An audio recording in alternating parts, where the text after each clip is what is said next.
شاد ہے آباد ہے بارہ دری شبیر کی، شاد ہے آباد ہے بارہ دری شبیر کی، سارا عالم کر رہا ہے نوکری شبیر کی۔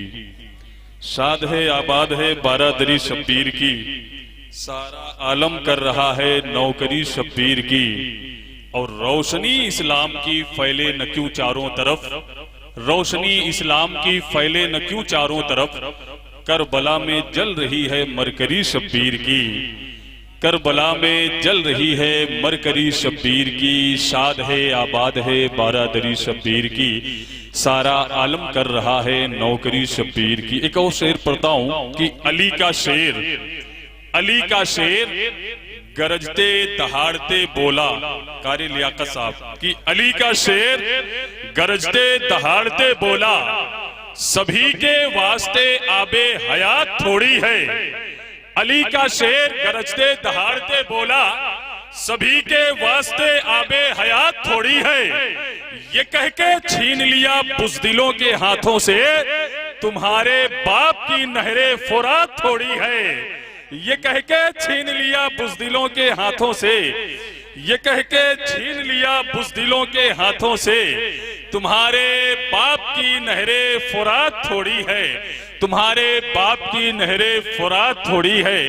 یہ کہہ کے چھین لیا بزدلوں کے ہاتھوں سے، تمہارے باپ کی نہر فرات تھوڑی ہے، تمہارے باپ کی نہر فرات تھوڑی ہے۔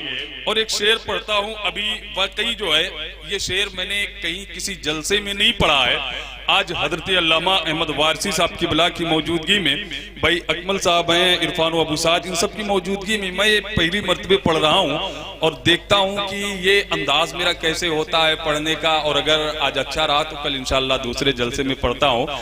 آج پہلی مرتبہ واقعی یہ ممبر رسول ہے، ابھی تک میں نے یہ شعر حضرت کہیں پڑھا نہیں ہے، بس آج آپ کی موجودگی میں میں پڑھتا ہوں کہ زمین چیر کر میدان میں حیدر نہ آ جائیں، زمین چیر کر میدان میں حیدر نہ آ جائیں، جو ہنس کر مار دیتا ہے وہی پیکر نہ آ جائیں، زمین چیر کر میدان میں حیدر نہ آ جائیں، جو ہنس کر مار دیتا ہے وہی پیکر نہ آ جائے۔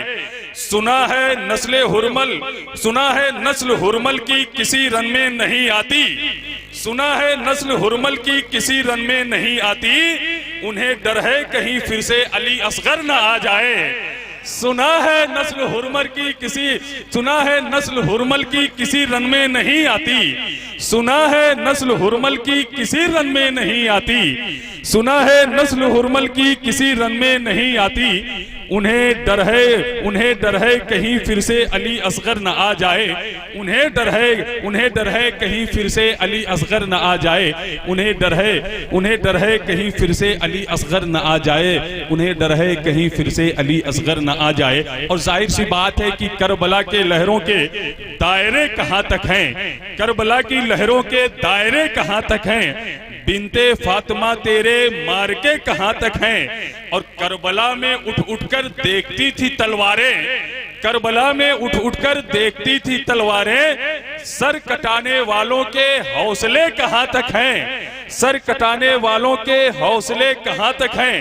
اب وہ شعر سن لیں کہ کربلا کی لہروں کے دائرے کہاں تک ہیں، بنت فاطمہ تیرے مارکے کہاں تک ہیں، کربلا میں اٹھ اٹھ کر دیکھتی تھی تلواریں، سر کٹانے والوں کے حوصلے کہاں تک ہیں۔ کل حسین کی فوجیں کل کے کل 72 تھی، اب حسین کی فوجیں دیکھیے کہاں تک ہیں۔ کل حسین کی فوجیں کل کے کل 72 تھی، کل حسین کی فوجیں کل کے کل 72 تھی، اب حسین کی فوجیں دیکھیے کہاں تک ہیں، اب حسین کی فوجیں دیکھیے کہاں تک ہے۔ اور یہ شعر، دونوں شعر اشعار جو ہے میں نے آج تک نہیں پڑھا تھا، آج پہلی مرتبہ حضرت کی موجودگی میں پڑھا ہوں، اور انشاءاللہ کل دوسرے جلسے میں پڑھوں گا، اور پرسوں امیٹھی میں بھی یہ دونوں شعر جو ہے میں ضرور پڑھوں گا اکمل بھائی، اور مجھے یقین ہے کہ یہ دونوں شعر جو ہے سنے جائیں گے اچھے انداز میں، اس لیے کہ خطیب اعظم ہندوستان ناشر مشرب وارثیت حضرت علامہ احمد وارثی صاحب قبلہ پرنسپل مدرسہ الجامعۃ العربیہ خیر آباد سلطان پور جو ہے منبر رسول پہ تشریف فرما ہے. یقین مانے مزید کچھ کہنے کی ضرورت نہیں ہے، لیکن میں آپ حضرات کو اتنا کہوں گا کہ حضرت علامہ احمد وارثی صاحب قبلہ جو ہے اپنے تقریر کو جو ہے اپنی تقریر میں نہ یہ تو کوئی قصہ بیان کرتے ہیں نہ ہی یہ کہے لگواتے ہیں، لیکن ہاں تقریر اتنی اچھی ہوتی ہے کہ مجھے یقین ہے کہ یہاں جتنے بھی لوگ بیٹھے ہیں ابھی زیادہ نہیں، بس 10-15 منٹ کی گفتگو ہی سننے کے بعد جو ہے آپ اپنے آپ کو جو ہے مجوہ کی سرزمین پہ نہیں بلکہ گنبد خضرا کی چھاؤں میں محسوس کریں گے. مجھے یقین ہے حضرت علامہ احمد وارثی صاحب قبلہ جو ہے نا، آپ نے تقریریں بہت سنی ہے لیکن آج ایک خطیب سے ملاقات کر لیں. حضرت علامہ احمد وارثی صاحب پرنسپل مدرسہ الجامعۃ العربیہ خیر آباد سلطان پور، بہت ہی معتبر شخصیت کا نام ہے. دیہات کی پگڈنڈیوں سے جو مٹیاں اڑتی ہے نا، حضرت اس کا بھی احترام کرتے ہیں، اور جہاں یہ آل رسول کو دیکھتے ہیں، اولاد رسول کو دیکھتے ہیں، تو وہیں اپنی پیشانی کو خم کر دیتے ہیں کہ نہ جانے ان آنکھوں نے نہ جانے کتنے بزرگوں کے کتابی چہرے کی زیارت کی ہے. وہ عظیم خطیب ہیں حضرت علامہ احمد وارثی صاحب قبلہ، جو فیضان سرکار عالم پناہ لے کر کے الحمدللہ رب العالمین ہندوستان کے گوشے گوشے کا سفر کر رہے ہیں، جسے آج پورا ہندوستان محبتوں کے ساتھ خطیب اعظم ہندوستان، ناشر مشرب وارثیت، ناشر مسلک والا حضرت، زینت مسند تدریس حضرت علامہ احمد وارثی صاحب قبلہ پرنسپل مدرسہ الجامعۃ العربیہ خیر آباد سلطان پور کے نام سے لوگ جانتے اور پہچانتے ہیں. میں یہ چاہتا ہوں کہ جتنے بھی قیمتی افراد یہاں پہ بیٹھے ہیں، ایک ہاتھ اپنا سرکار امام حسن کے نام پہ، دوسرا سرکار امام حسین کے نام پہ اٹھا کر کے حضرت کا استقبال کر لیں.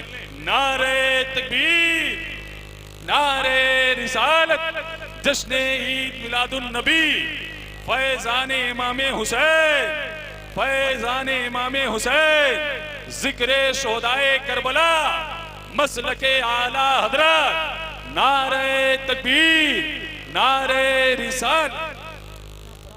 کال ہوتا ہے کہ گلیاں اور دکانیں بند کر دی جاتی ہیں، شہر کی ناکہ بندی ہو جاتی ہے، پتہ نہیں کون سا سرفراہ آئے اور سی ایم کے اوپر وار کر دے. سی ایم اپنے پروٹوکال کے لیے ڈی ایم کو لکھتا ہے، ڈی ایم شہر کا حالات کا جائزہ لیتا ہے، چپے چپے پر سرکشا تعینات ہے، چپے چپے پہ حفاظتی دستہ تعینات ہے، اور اس کے بعد بھی دل کے کونے سے یہ آواز ہے کہیں ایسا نہ ہو کہ کوئی ہم کو نقصان نہ پہنچا دے، کوئی گولی نکلے اور ہمارے وجود کو ختم نہ کر دے. اس کے بعد بھی اتنی حفاظت کرنے کے بعد بھی ڈر رہا ہے. میں نے سوال کیا، اتنی حفاظت کرنے کے بعد آج کا حکمراں ڈر رہا ہے، مگر مدینے کا بوریا نشین 10 لاکھ مربع میل پر حکومت کرنے والا، جس کے زمانے میں شیر اور بکری ایک گھاٹ کے نیچے پانی پیتے ہیں، وہ عمر فاروق اعظم اتنا بے خوف کیسے سو رہا ہے؟ سیدنا عمر فاروق اعظم، میں نے آپ کی عدالت عظمیٰ میں پوچھا آپ اتنا بے خوف کیوں ہیں؟ کہا جب سے رب کا خوف اپنے سینے میں پال رکھا ہے تب سے اللہ نے دنیا کا خوف نکال دیا ہے. اے ایمان والو، اگر تم چاہتے ہو کہ دنیا کے شری تم سے ڈریں، دنیا کی طاغوتی قوتوں سے ڈریں، اگر تم چاہتے ہو کہ شیطانی طاقتیں تم سے خوف زدہ ہو، تو کسی اور کا خوف نہیں، اپنے رب کا خوف اپنے سینے میں پیوست کر لو.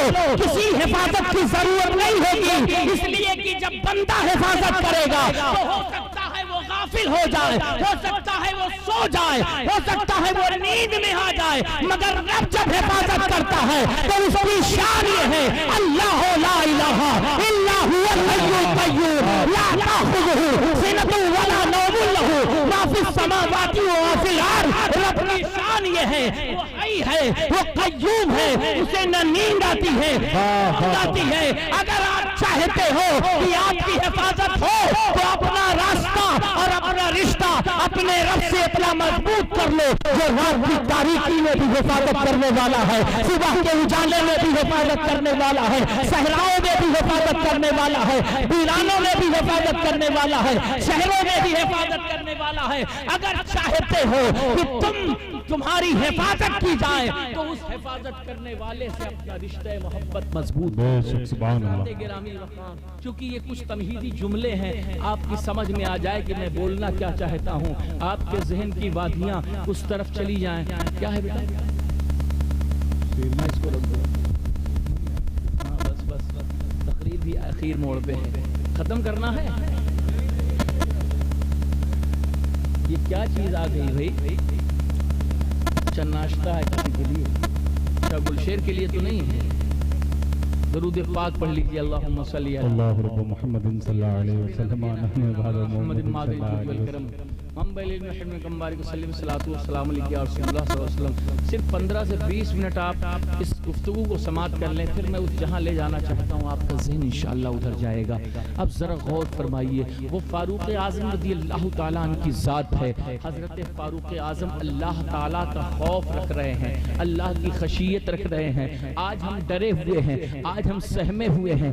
وقت کا ظالم ہمارے گھروں کو منہدم کر رہا ہے, وقت کا ظالم ہماری آبادیوں کو ختم کر رہا ہے, وقت کا ظالم ہمارے اوپر وار کر رہا ہے. نہ جانے کتنے ایسے لوگ ہیں جو فرضی مقدمات میں پھنسا دیے گئے, نہ جانے کتنے ایسے گھر ہیں جن پر بلڈوزر چلا دیا گیا, نہ جانے کتنے دل اور دماغ ہیں جو اسی رسہ کشی میں مبتلا ہیں کہ ہمارا حال کیا ہوگا.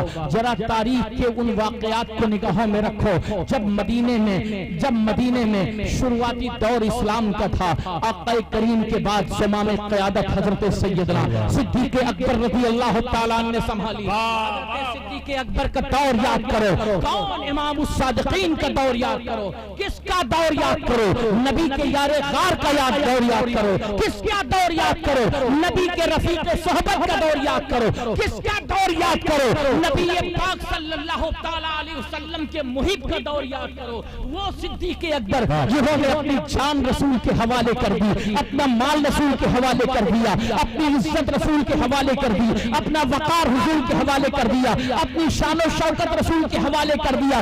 حد تو یہ ہے کہ اپنے دل کے ٹکڑے اور جان سے زیادہ عزیز بیٹی سیدہ عائشہ کو رسول کے حوالے کر دیا. اللہ اکبر کبیرہ. وہ صدیق اکبر میرے آقا ارشاد فرماتے ہیں, میں نے سب کا حق تو ادا کر دیا مگر ایک صدیق ایسا ہے جس کا میں نے حق ادا نہیں کیا, اس کا حق انشاءاللہ میں قیامت کے دن کروں. ہائے ہائے ہائے بابا. صدیق اکبر جو چلیں تو رسول کی رضا دیکھیں, جو اٹھیں تو رسول کی رضا دیکھیں, جو بیٹھیں تو رسول کی رضا دیکھیں, جو بولیں تو رسول کی رضا دیکھیں, جو چلیں تو رسول کی رضا دیکھیں, جو غار میں ہو تو رسول کی رضا دیکھیں, جو مزار میں ہو تو رسول کی رضا دیکھیں, جو مسجد نبوی میں ہو تو رسول کی رضا دیکھیں, مصلی امامت پر ہو نبی کی آمد کی آہٹ آئے, مصلی چھوڑ دیں اسے صدیق اکبر کہتے ہیں. نبی پاک صلی اللہ تعالیٰ علیہ وسلم نظر آ جائیں تو مصلی چھوڑ دیں اسے صدیق اکبر کہتے ہیں. جب ذکر رسول صلی اللہ علیہ وسلم ہو تو صدیق کی آنکھیں تر ہو جائیں اسے صدیق اکبر کہتے ہیں. جب فتنہ ارتداد اٹھا اور لوگوں نے انکار کیا کہ ہم رسول کے زمانے میں جو زکوٰۃ دیتے تھے وہ زکوٰۃ ہم ادا نہیں کریں گے, میرے پیارے آقا صلی اللہ علیہ وسلم کے پیارے دیوانوں, آقا کے چاہنے والوں, مصطفیٰ سے محبت کرنے والوں, آقا کی عظمت کو اپنے سینے میں رکھنے والوں, حضور کا جشن ولادت منانے والوں, رسول اللہ کی میلاد منانے والوں, آقا کے اس عظیم ذکر جمیل کو ادا کرنے والوں, مصطفیٰ کی اس حسین محفل کو سننے والوں, ذرا غور فرماؤ. ایسا عاشق تمہیں نہیں گرے گا. لوگ اپنے گھر کو بچانے کی فکر کرتے ہیں, لوگ اپنی زمین کو بچانے کی فکر کرتے ہیں, لوگ اپنے گھر کو بچاتے ہیں, لوگ اپنے مال کو بچاتے ہیں. ایسے وقت میں جب مدینہ راجدھانی خطرے میں تھی, سارے صحابہ نے کہا, صدیق اکبر سے کہا, اے رسول پاک کے صحابی, اے یار غار نبی, اے خلیفہ اول, ذرا لشکر اسلام کو مدینے کی آبادی کے باہر نہ بھیجیں. صدیق اکبر کا عزم مصمم بول پڑتا ہے, یقین محکم بول پڑتا ہے. آپ ارشاد فرماتے ہیں, میں اس فوج کو کیوں نہ روانہ کروں جس فوج کو رسول اللہ نے اپنے ہاتھوں سے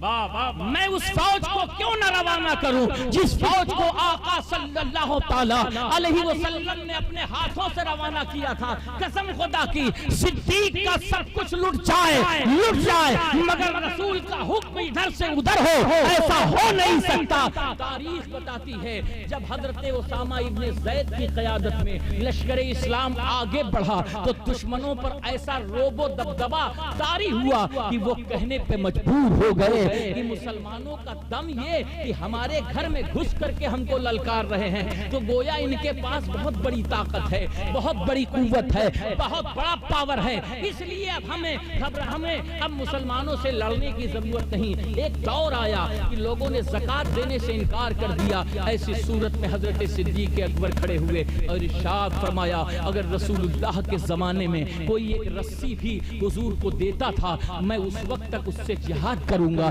جب تک کہ وہ رسی اس سے نہ لے لوں. گرامی وقار یہ صدیق اکبر رضی اللہ تعالی عنہ کا طرز عمل تھا. فاروق اعظم کا دور آیا اور اس دور میں ایسا انقلاب پیدا ہوا. حضرات گرامی وقار میں بتانا یہ چاہتا ہوں کہ ایسی شخصیتیں ہیں. آج آپ کسی نہر کے نام خط لکھ کے تھک جائیں مگر نہر کچھ نہیں, جب چلنی ہوگی تو چلے گی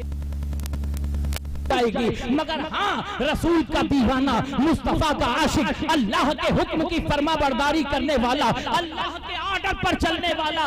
دریائے نیل سوکھ گیا ہے.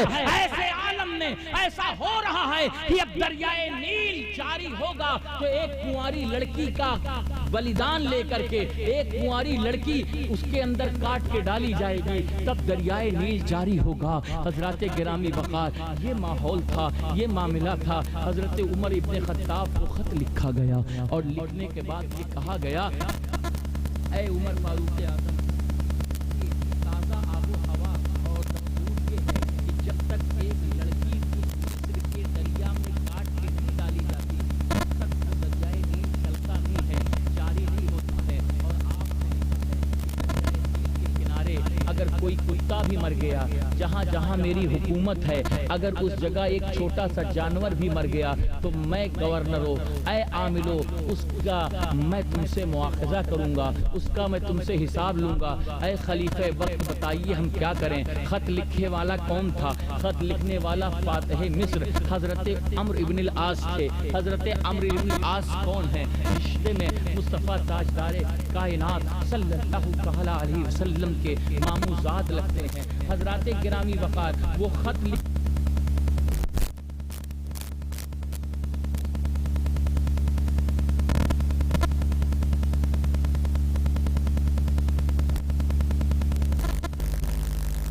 رحیم اللہ کے بندے عمر ابن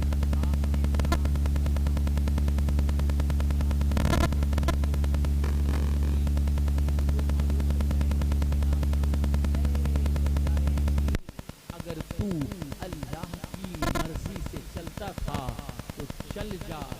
یہ عمر اللہ کے بندے کا تجھے آرڈر ہے, یہ عمر اللہ کے بندے کا حکم ہے. اور اگر تو اپنی مرضی سے چلتا تھا تو جتنا بن تھا مجھے اس سے کوئی سروکار نہیں. یہ خط لکھ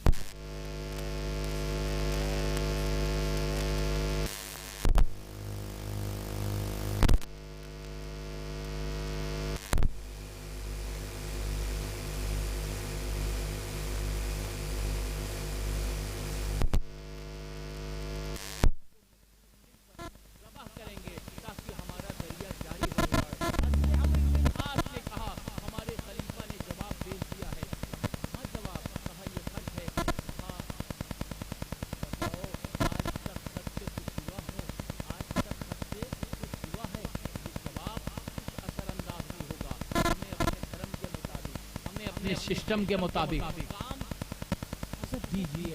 حضرات گرامی وقار جب ان لوگوں نے اصرار کیا تو آپ نے فرمایا لڑکی کا انتظام تم نے کر لیا ہے, آؤ مصر کی دریا کی طرف چلتے ہیں اور اس دریا کے کنارے فیصلہ ہوتا ہے. اگر میرا یہ تو کوئی بات نہیں, پھر تم سب کو اس نبی معظم کا کلمہ پڑھنا پڑے گا جس نبی پاک صلی اللہ علیہ وسلم نے عمر کو اتنا طاقتور اور پاورفل بنایا ہے. آپ نے دریا کے قریب پہنچا، آپ دریا کے قریب پہنچے اور پہنچنے کے بعد وہ خط دریا کے حوالے کیا اور حوالے کرنے کے بعد ارشاد فرمایا اے دریائے نیل اگر تو اپنی مرضی سے جاری ہوتا تھا تو مت جاری ہونا، اگر رب کی مرضی سے چلتا تھا تو چلنے لگنا۔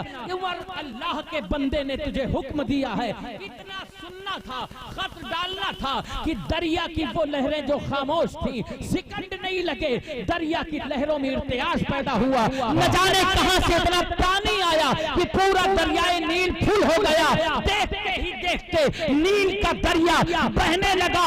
اس وقت تقریباً 11,000 مصری لوگ موجود تھے۔ جب انہوں نے فاروق اعظم کا یہ پاور دیکھا، عمر ابن خطاب کی صدمت دیکھی، عمر فاروق اعظم کی عظمت دیکھی، عمر کا وقار دیکھا، عمر کی شان دیکھی، خلیفۃ اللہ الارض کی عزت و عظمت دیکھی، تو ان سب نے کہا جب لکھنے والا عمر اتنا پاورفل ہے، جب نبی کا دیوانہ اتنا پاورفل ہے، جب مصطفیٰ کی غلامی کا پٹا اپنی گردن میں ڈالنے والا عمر اتنا پاورفل ہے، جب آقا کے عشق کے ترانے گانے والا عمر اتنا پاورفل ہے، جب عمر کے ہاتھ کا یہ کمال ہے پر پاور دیا ہے، اس محمد کے ہاتھ کا عالم کیا ہوگا؟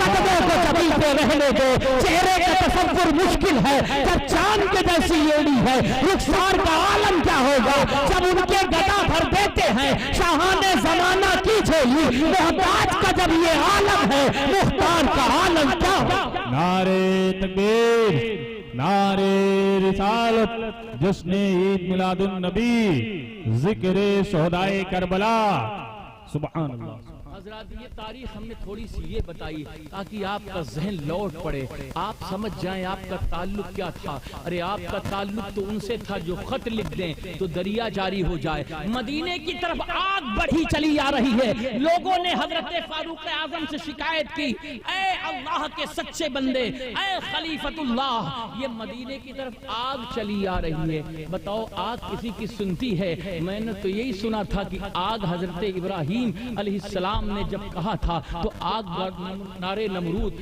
گل و گلزار ہو گئی تھی، مگر مدینے کی طرف آنے والی آگ، کہنے والا کوئی نبی نہیں ہے، کہنے والا کوئی نبی نہیں ہے، کہنے والا فاروق اعظم ہے۔ آپ نے ارشاد فرمایا اے آگ اپنی حدود میں رہ اور خبردار میرے مدینے کی طرف رخ نہ کرنا۔ اتنا سننا ہی تھا کہ آگ جو چلانے کے لیے آ رہی تھی، حضرات گرامی وقار، وہ آگ اپنی جگہ پہ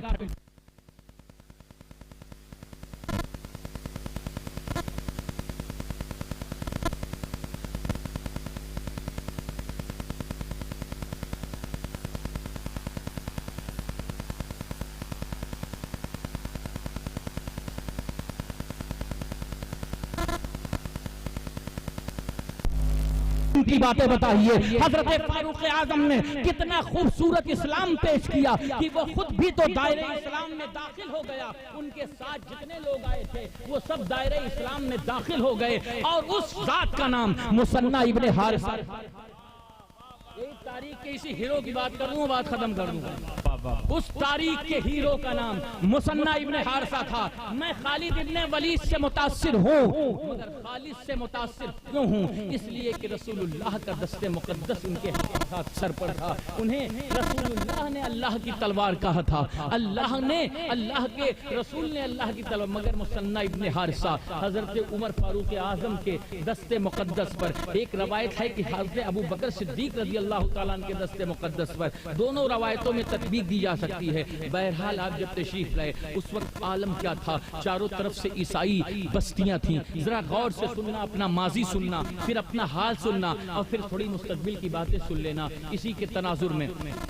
ایسا عالم تھا کہ عیسائی بستیاں تھیں، مسلمان اکا دکا تھے۔ مسلمانوں کی بیٹیاں جب جوان ہوتی تھی تو عیسائی سردار آتے تھے، ان جوان بیٹیوں کو اٹھا کے لے جاتے اور ان کے ساتھ غلط حرکتیں کرتے تھے۔ مسلمانوں کی کھیتیاں جب پک جاتی تھیں تو مسلمانوں کی کھیتیوں کو کاٹنے کے لیے وہ عیسائی سردار اپنے آدمی بھیج دیتے تھے۔ مسلمان سارا سال محنت کرتا، مگر جب فصل لینے کا وقت آتا تو مسلمانوں کی فصلیں کاٹ لی جاتی تھیں۔ مسلمانوں کو اگر کوئی ذرہ برابر کچھ بات کرتا تھا، کچھ ہنگامہ آرائی کرتا تھا، کچھ اپنے حق کی بات کرتا تھا، تو اس مسلم شخص کو، اس ایمان والے آدمی کو باندھ کر کے بیگار کیمپ کے حوالے کر دیا جاتا تھا، جہاں اس سے رات دن کام تو لیا جاتا مگر کھانے کے نام پر کچھ نہ دیا جاتا۔ اس دور میں ہماری بیٹیوں کی عزتیں محفوظ نہیں تھی، ہماری بہنوں کی عصمتیں لٹ رہی تھی، ظالم کا ظلم پڑ رہا تھا، ظلم اپنی شباب پر تھا۔ عالم یہ تھا کہ ہماری بستیوں کو آگ لگا دی جاتی تھی، ہماری بستیاں تباہ کر دی جاتی تھی، کوئی حق کی آواز اٹھانے والا نہیں تھا، کوئی ہمارے حق میں بولنے والا نہیں تھا۔ مگر جب مثنیٰ ابن حارثہ نے اسلام قبول کیا تو مدینے سے مدد مانگی۔ مدینے کی کنڈیشن ایسی نہیں تھی، اس لیے کہ ایک محاذ کھل اٹھا تھا، ایک محاذ رومیوں کی طرف سے کھل چکا تھا، یہ شام سے محاذ آرائی ہو رہی تھی، ملک روم کی طرف سے مسلمانوں کی فوجی لڑائی جاری تھی۔ ایسا عالم تھا کہ کوئی جنگ میں نہیں کی جا سکتی ہے۔ حضرت مثنیٰ ابن حارثہ نے جب مدد مانگی تو اس وقت کہا گیا کہ ایسا کریں کہ آپ خود اپنی حفاظت کا سامان کریں اور تھوڑا سا چھیڑ چھاڑ کم کریں، مدینہ اس وقت مصروف ہے۔ جب یہ باتیں مثنیٰ ابن حارثہ نے سنی، حضرات گرامی وقار 15 سے 20 لوگوں کا قافلہ بنایا۔ سوچو جب ایسے عالم میں جب تمہاری کوئی مدد کرنے والا نہ ہو، تمہارے ہاتھوں پر، تمہارے سروں پر کوئی ہاتھ رکھنے والا نہ ہو، تمہاری کوئی طاقت بننے والا نہ ہو، تمہاری کوئی قوت بننے والا ہو، جب احساس مایوسی تمہارا مقدر بن چکی ہو، جب شکست تمہارا مقدر بن چکی ہو، تو ایسے عالم میں تم اسلام کا جھنڈا کیسے بلند کرو گے؟ تم دین کا جھنڈا کیسے بلند کرو گے؟ تم کربلا کی عظمتوں کو کیسے بحال کرو گے؟ تم مصطفیٰ کی شان و شوکت کو کیسے بحال کرو گے؟ ایسے عالم میں اور تاریخ کے واقعات تمہارے ذہن کی وادیوں میں پرونا چاہتا ہو۔ حضرات گرامی وقار ایسے عالم میں مثنیٰ ابن حارثہ نے اپنے جالوں کو اکٹھا کیا، 15 سے 20 گھڑ سوار تھے، ان سے کہا آؤ ہم اللہ کی رضا کے لیے، نبی کی ناموس کے لیے آپس میں یہ عہد کریں کہ ہم میں سے جس کے اندر خون کا ایک قطرہ ہے، وہ خون کا قطرہ اپنی بیوی کی حفاظت کے لیے نہیں، اپنی بیٹی کی حفاظت کے لیے نہیں، اپنی بہن کی حفاظت کے لیے نہیں، اپنی کھیتی کی حفاظت کے لیے نہیں، اپنی جائیداد کی حفاظت کے لیے نہیں، اپنے مال کی حفاظت کے لیے نہیں، یہ قطرہ خون کا بہے گا تو اسلام کی حفاظت کے لیے، یہ قطرہ بہے گا تو دین کی حفاظت کے لیے، یہ قطرہ بہے گا تو اسلام کی حفاظت کے لیے، یہ قطرہ بہے گا تو مصطفیٰ کی ناموس کی حفاظت کے لیے، یہ قطرہ بہے گا تو آقا کی عظمت کے حوالے سے بہے گا۔ یہ عہد کرتے ہیں 15 سے 20 لوگوں نے آپس میں عہد کیا۔ 15 سے 20 لوگ کتنے ہوتے ہیں حضرات گرامی وقار؟ کتنی تعداد ہوتی ہے؟ 15 سے 20 لوگوں کے حالات جب دیکھیں گے تو آپ کہیں گے یہ 15 سے 20 لوگ کر کیا سکتے ہیں؟ مگر یقین مانو قطرہ قطرہ دریا شور، تھوڑا تھوڑا بہت زیادہ ہو جاتا ہے۔ اگر انسان سوچنا شروع کر دے تو انقلاب لا سکتا ہے۔ مگر یہ قوم کون سی انقلاب لاتی ہے؟ انقلاب وہ لاتی ہے جس کا ضمیر مردہ نہ ہو چکا ہو، انقلاب وہ قوم لاتی ہے جس کا احساس مر چکا نہ ہو، انقلاب وہ قوم لاتی ہے جو کسی کا حق مارتی نہیں، انقلاب وہ قوم لاتی ہے جو حرام اور حلال میں تمیز کرتی ہے، انقلاب وہ قوم لاتی ہے جس کا رشتہ محبت اس کے نبی سے مضبوط ہوتا ہے۔ مثنیٰ ابن حارثہ رضی اللہ تعالی عنہ نے یہ عہد کیا کہ ہم اپنی جان، اپنا مال اللہ اس کے رسول پر قربان کریں گے۔ اللہ نے اتنی برکت کی۔ یہ کرتے کیا تھے؟ یہ پتہ لگائے رہتے تھے کہ کس علاقے میں عیسائیوں کے چھوٹے چھوٹے دستے پہنچ رہے ہیں، چھوٹی چھوٹی فوج پہنچ رہی ہے، اور کہاں سے مسلم لڑکیوں کو اٹھایا جا رہا ہے، کہاں سے مسلم بیٹیوں کو اٹھایا جا رہا ہے۔ انہوں نے کبھی یہ نہیں سوچا تھا کہ یہ ہماری بیٹی نہیں ہے، انہوں نے کبھی یہ دماغ میں نہیں رکھا تھا یہ ہمارے گاؤں کی بیٹی نہیں ہے، انہوں نے کبھی یہ مائنڈ میں نہیں رکھا تھا یہ ہمارے علاقے کی بیٹی نہیں ہے۔ ان کے دماغ میں یہ تھا کہ یہ اسلام کی بیٹی ہے، یہ دین کی بیٹی ہے، یہ قرآن کی بیٹی ہے، یہ نظام مصطفیٰ پر چلنے والی بیٹی ہے۔ ان کے دماغ میں اللہ کے ترانے تھے، ان کے دماغ میں محمد رسول اللہ کی بات تھی، ان کے دماغ میں یہ بات تھی کہ بہن کوئی بھی ہو اسلام کا کلمہ پڑھنے والی ہو تو ہمارا گاؤں تمہارا گاؤں، ان کا ایریا ان کا ایریا، جس جگہ اسلام کا کلمہ پڑھنے والی ہوگی وہ میری ماں ہوگی، وہ میری بہن ہوگی، وہ میری بیٹی ہوگی۔ یہ تصور تھا اس وقت کے مسلمانوں کے اندر۔ تبھی تو میں یہ کہتا تھا کہ ہندوستان کی سرزمین پر ایک بیٹی چیختی ہے تو آواز اس کی بصرہ کے ایوانے تک جا کے پہنچے۔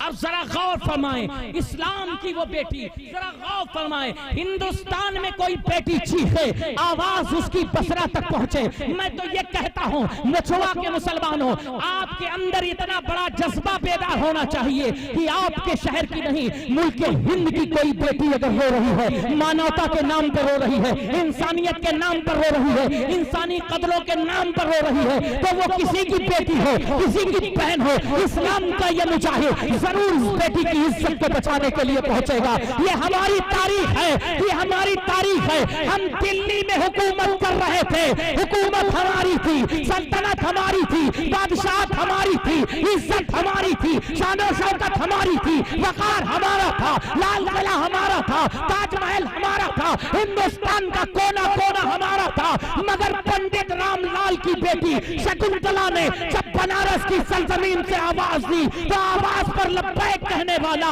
کوئی اور نہیں تھا، یہ ہندوستان میں اسلام کی عظمتوں کا نگہبان، کربلا کی امانت کا وفادار سلطان اورنگزیب محی الدین عالمگیر تھا۔ نعرہ تکبیر، نعرہ رسالت، جشن عید میلاد النبی، علامہ احمد وارثی صاحب قبلہ، نعرہ تکبیر، نعرہ رسالت۔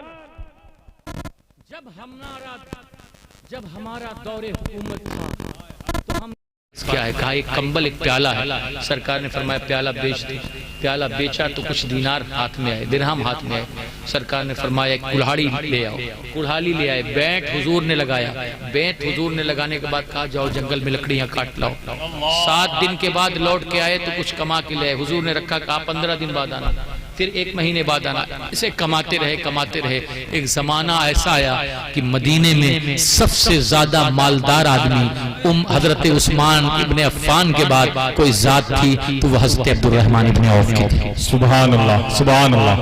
لہذا وہ قوم نہ بنو، اور دوسری چیز یہ ہے کہ آلسی نہ بنو۔ مسلمان قوم 50 روپے کما لیتی ہے، جب تک 3 دن کھا نہ لے، بمبئی سے آنے والا آتا ہے اتنا کرچ مار کے آتا ہے، اجر کیا اجرا دکھائی دے رہا ہے، ہاں ایک دم بالکل ٹائٹ، ہاں مچھیا بھالا کر کے ٹہل رہے ہیں، اور اس کے بعد جب 1 مہینہ بعد ختم ہوا تو کرایہ دوسرے سے لے کے جا رہے ہیں۔ کیا یار طریقہ بنائے ہو، کیا تمہارا مذہب نہیں، تمہارا اسلام نہیں؟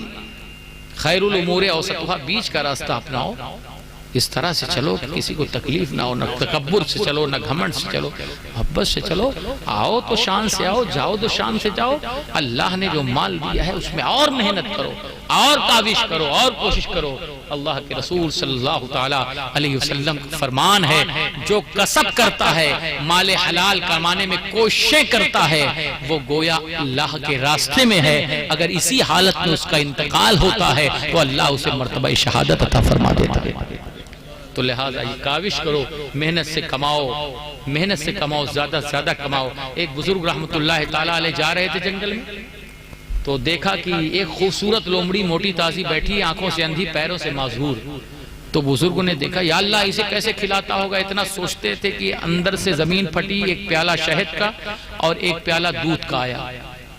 اب کہا کہ یہ کیسے پیے گی، تو اتنے میں ایک خوبصورت بزرگ، اچھی شکل و صورت کے بزرگ آئے اور انہوں نے وہ پیالہ اٹھایا، اور اٹھانے کے بعد اس لومڑی کو دیا اور پلایا اور جانے لگے، تو انہوں نے ان بزرگ نے ہاتھ تھام لیا، حضرت اپنا آئیڈینٹیفیکیشن دے دیجئے، اپنی پہچان دے دیجئے۔ تو کہا کہ میں ایک فرشتہ ہوں۔ کہا اچھا، کہا کس لیے آپ؟ کہا اللہ نے مجھے روزانہ اسی کام پر معمور فرمایا ہے کہ میں اس بے دست و پا لومڑی کو دودھ اور شہد پلاؤں۔